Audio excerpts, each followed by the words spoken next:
तो दोस्तों, जिस वीडियो का था आपको इंतज़ार, वो वीडियो आ गया है आज।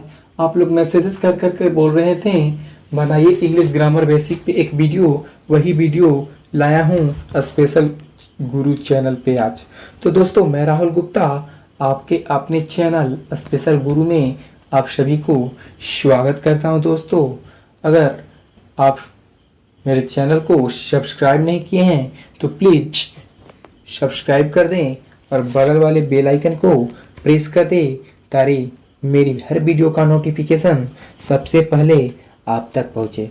तो दोस्तों, इंग्लिश ग्रामर जानने से पहले हम लोग जान लेते हैं कि इंग्लिश का आज के युग में जानना कितना इम्पोर्टेंट हो गया है। तो दोस्तों, इंग्लिश जो है एक अंतर्राष्ट्रीय भाषा बन चुका है दोस्तों, जो कि पूरे वर्ल्ड भर में अभी बोला जाता है। कहीं भी देखिए आपको इंग्लिश ही इंग्लिश मिलेगा। जैसे एक छोटे से किराने दुकान में ही चल जाइए, आप ₹1 वाला चॉकलेट लीजिएगा तो उस जैसे एलपेन लिवे, तो ये क्या है, इंग्लिश में ही एलपेन लिवे। तो चलिए हम लोग इंग्लिश ग्रामर जानने से पहले इंग्लिश जान लेते हैं कि आखिर इंग्लिश का डिफिनेशन क्या है। तो English is an international language. English जो है एक अंतर्राष्ट्रीय भाषा है। और दूसरे तरीके से जैसे English is a foreigner language, English एक विदेशी भाषा है। English is a global language. English जो है, अंग्रेजी जो है एक वैश्विक भाषा है। English is a West Germanic language. अंग्रेजी जो है पश्चिमी जर्मनी का भाषा है। जैसे ऑस्ट्रेलिया, यूके, यूएस, ये सब West Germanic language, West Germany में आते हैं। ठीक है। English is the principal language of science, technology and medical. जो अंग्रेजी है इन लोग का प्रिंसिपल है स्किल का, साइंस, टेक्नोलॉजी एंड मेडिकल का। ठीक है। अब आगे जानते हैं, English is the mixture of language. English जो है सभी भाषाओं का क्या है, मिश्रण है, सम्मिलित भाषाओं का एक मिश्रण है। ठीक है। तो अब आइए जानते हैं इंग्लिश का फुल फॉर्म। तो आखिर इंग्लिश का फुल फॉर्म क्या होता है, तो देखते हैं। E for England, N for native, G for global, L for language, I for international, S for sources of, और एच फॉर हाई टेक्नोलॉजी। ठीक है। तो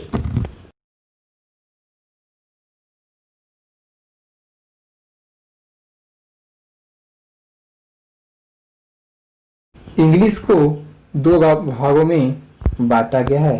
पहला जो है लैंग्वेज और दूसरा जो है लिटरेचर। लैंग्वेज के अंतर्गत grammar, essay, letter, parts of speech इत्यादि आते हैं। और लिटरेचर के अंतर्गत poetry, poem, comedy, novel, story, ये सभी आते हैं। ठीक है। ग्रामर, अब हम लोग जानेंगे ग्रामर। फिर ग्रामर कहते किसको हैं, तो ग्रामर कहने किसे कहते हैं उसको पहले जानने से पहले हम लोग देख लेते हैं ग्रामर का फुल फॉर्म क्या होता है। तो जी फॉर ग्रोथ यानी विकास, आर फॉर रियल यानी वास्तविक, ए फॉर एप्टीट्यूड हो जाएगा दोस्तों, यहाँ एटीट्यूड लिया। ठीक है। A P T I T U D, ये स्पेलिंग होगा यहाँ पे मिस्टेक से, यहाँ और यहाँ भी मिस्टेक से लिखा गया। ठीक है। तो ए फॉर एप्टीट्यूड यानी विचार, एम फॉर मैन यानी मानव, एम फॉर माइंड यानी मस्तिष्क, ए फॉर एम्पल यानी पर्याप्त, आर फॉर रेंज यानी क्षेत्र। क्षेत्र भी यहाँ पे गलत लिखा हुआ है, ऐसे लिखा गया क्षेत्र। ठीक है। तो ग्रामर कहने का मतलब, grammar is the real growth of man's mind and attitude in an aptitude in an temperance. व्याकरण जो है मानव मस्तिष्क और उसके विचारों को पर्याप्त क्षेत्र में वास्तविक विकास है। ठीक है दोस्तों। अब हम लोग आगे जानते हैं अल्फाबेट। अल्फाबेट तो हम लोग बचपन से ही पढ़ते आ रहे हैं, ABCD, उसे ही हम लोग अल्फाबेट कहते हैं। तो इसे डिफाइन कैसे किया जाए, तो the smallest unit of English language is called alphabet. वर्णमाला के सबसे छोटी इकाई को हम लोग अल्फाबेट कहते हैं, वर्णमाला कहते हैं, वर्णक्रम कहते हैं। ठीक है, जैसे में ABCD हम लोग जानते हैं अल्फाबेट है। ठीक है, अब आगे देखते हैं हम लोग लेटर किसे कहते हैं, अक्षर किसे कहते हैं। तो letter, the particular unit of English alphabet is called letter. ठीक है, मतलब कहने का अर्थ हुआ कि अंग्रेजी के अल्फाबेट यानी वर्णमाला के खास इकाई को हम लोग अक्षर कहते हैं, लेटर कहते हैं। ठीक है, there are two types of letter, first one is vowel letter और second one is consonant letter. अब देखते हैं वोवेल लेटर कहते किसको है। ठीक है, तो the letter which are pronounced without the help of other is called vowel letter. जिसकी सहायता नहीं ली जाए, जिन अक्षरों की सहायता नहीं ली जाए, उसे हम लोग क्या कहते हैं, स्वर वर्ण कहते हैं, वोवेल लेटर कहते हैं। ठीक है, वोवेल लेटर 5 होते हैं। कौन कौन? A, E, I, O, U, ये तो हम लोग पढ़ते ही आ रहे हैं बचपन में। ठीक है, अब कॉन्सोनेंट के देखते हैं। कॉन्सोनेंट लेटर क्या है? तो the letter which are pronounced with the help of vowel letter is called consonant letter. यानी जिसमें वोवेल लेटर यानी स्वर वर्ण की सहायता ली जाए, उच्चारण करने में स्वर वर्ण की सहायता ली जाए, उसे कॉन्सोनेंट लेटर कहते हैं, व्यंजन वर्ण कहते हैं। ठीक है, जैसे H यहाँ पे देख लीजिए, H जो है A प्लस च बराबर H। A क्या है? वोवेल है, और च क्या है?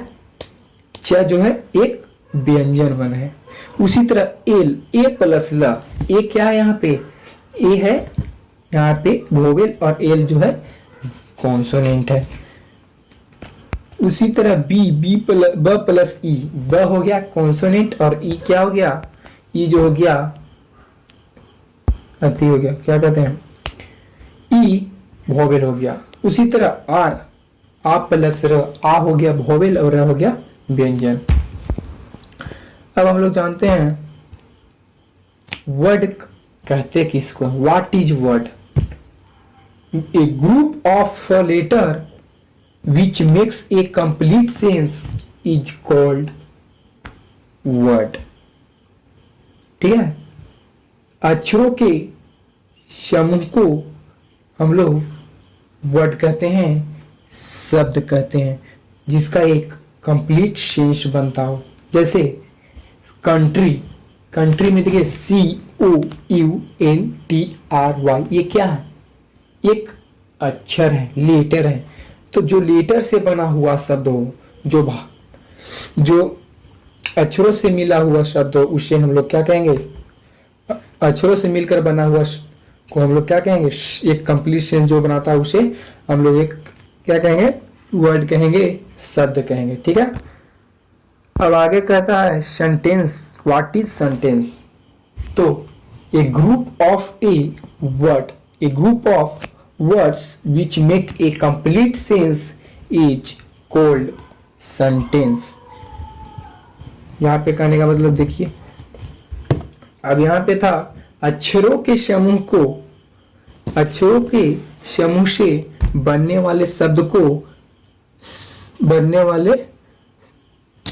वाले अक्षरों को शब्द कहते हैं। और उसी तरह यहाँ पे है शब्दों के समूह को क्या कहते हैं? सेंटेंस कहते हैं, वाक्य कहते हैं। जैसे देख लीजिए यहाँ पे India is a country. India क्या है? एक शब्द है, शब्द से जो मिलकर बना हो उसे हम लोग क्या कहेंगे? वाक्य कहेंगे। ठीक है, अब हम लोग जानते हैं सब्जेक्ट क्या है। ठीक है, a subject is the doer of an action.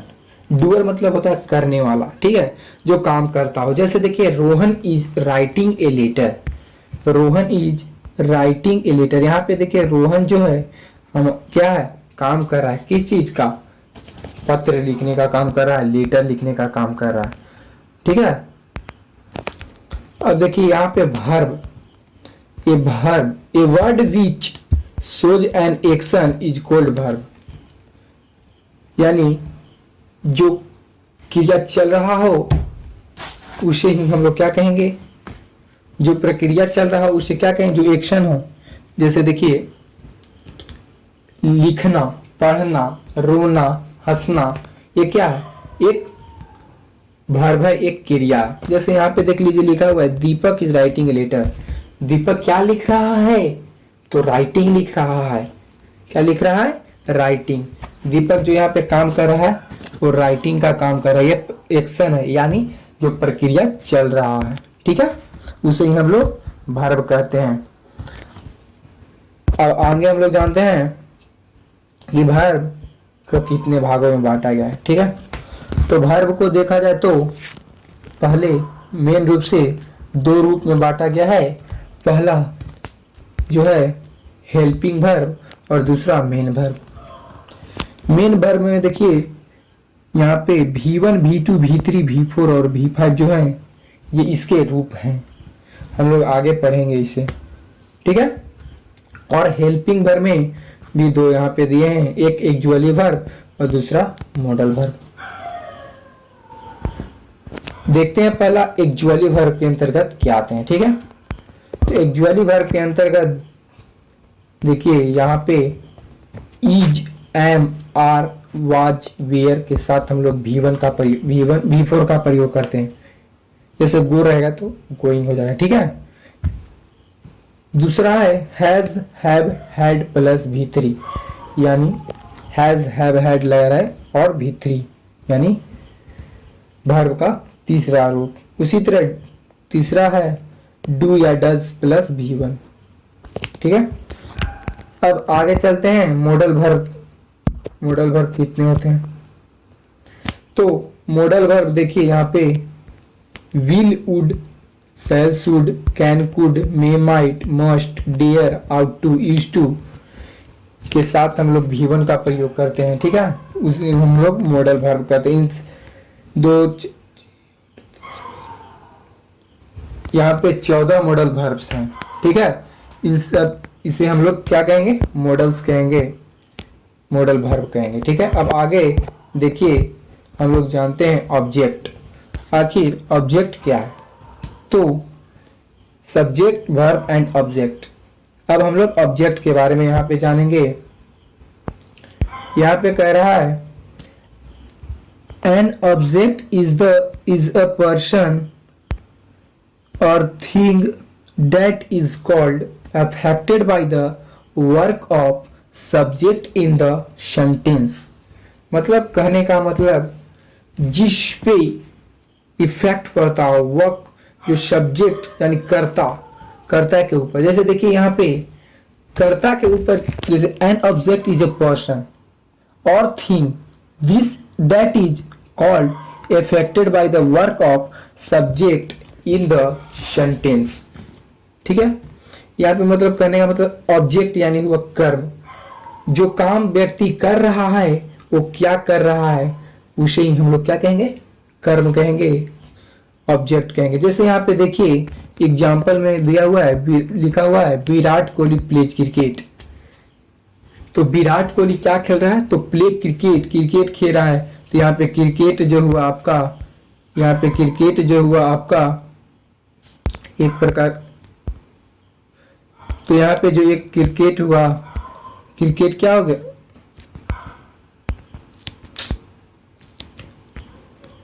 जैसे यहाँ पे लिखा हुआ एग्जाम्पल पे Virat Kohli is pledge cricket, Virat Kohli pledge cricket.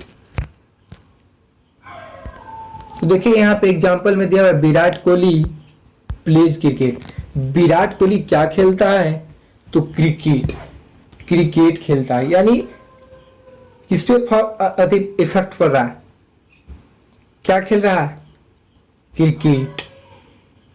ठीक है, नोट यहाँ देखिए एक नोट लिखा हुआ है, यहाँ पे देखिए नोट लिखा हुआ है व्हाट और हुम से जो क्वेश्चन करने पर, जो प्रश्न करने पर आंसर किसी सेंटेंस का ऑब्जेक्ट होता है। जैसे देखिए, राम किल्ड रावण, राम ने किसे मारा? तो रावण को। ठीक है, राम किल्ड रावण, राम ने किसे मारा?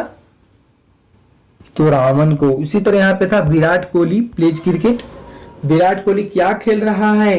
तो क्रिकेट खेल रहा है। यानी कहने का मतलब क्या और हुम से हम लोग पहचान सकते हैं कि मतलब क्या और हुम, हुम मैंने कह देता है। ठीक है, राम किल्ड रावण, राम ने रावण को मारा। ठीक है, राम ने रावण को मारा। ठीक है, यानी वाट और हुम से जो क्वेश्चन करने पर हमें आंसर जो प्राप्त उत्तर जो प्राप्त होता है उस सेंटेंस का ऑब्जेक्ट होता है। ठीक है, तो दोस्तों आज के इस वीडियो में बस इतना ही।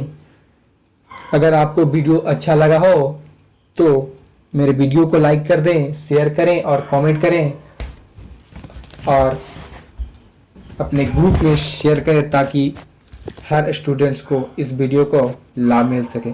तो दोस्तों, thanks for watching this video.